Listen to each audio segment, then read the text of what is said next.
Good evening. I'm Chris Holmstrom. This is CBSLA.com's The Rundown. Here's a look at the stories that we're working on.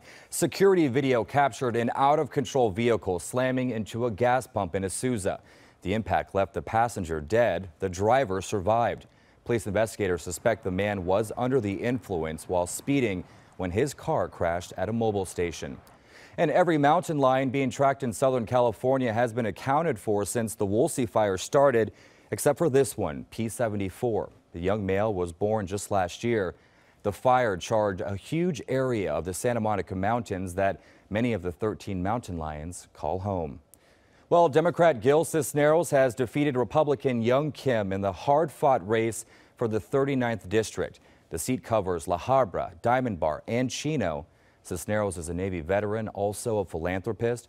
With his win, the entire congressional delegation from Orange County is now Democrat. And the annual Lung Force Walk was held once again on the CBS Studios lot today. A large crowd showed up to walk 3 miles around the famous TV and film lot in Studio City. Lung Force is the national movement led by the American Lung Association.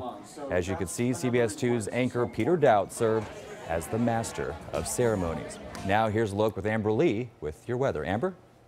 Hi, Chris. Right now we are tracking a system that potentially will bring rain to us by midweek. So here's a look at that low pressure system. You can see it is still off into the Pacific. It is going to start to work its way closer to us as we head into the next few days. So that means temperatures will continue to cool down. Once we head into Wednesday, by Wednesday afternoon, early evening, that's when we're expecting some of that rain to really move into the area. For the coast and valleys, anywhere from 1/4 inch to 1/2 inch, a little bit more for the foothills and mountains, up to 1 inch in some spots. And so right now there is threat for mudslides and rock slides for the recently burned areas, including the Woolsey and the Hill fire. So that's something that we'll be watching as well. And then there's also a 20% chance of rainfall rates meeting the first year debris flow. And that means we could see about 1/2 inch per hour if this does happen. So again, this is something we're going to closely be monitoring as we get closer to Wednesday. Here's a look at the future cast so you kind of get an idea what happens.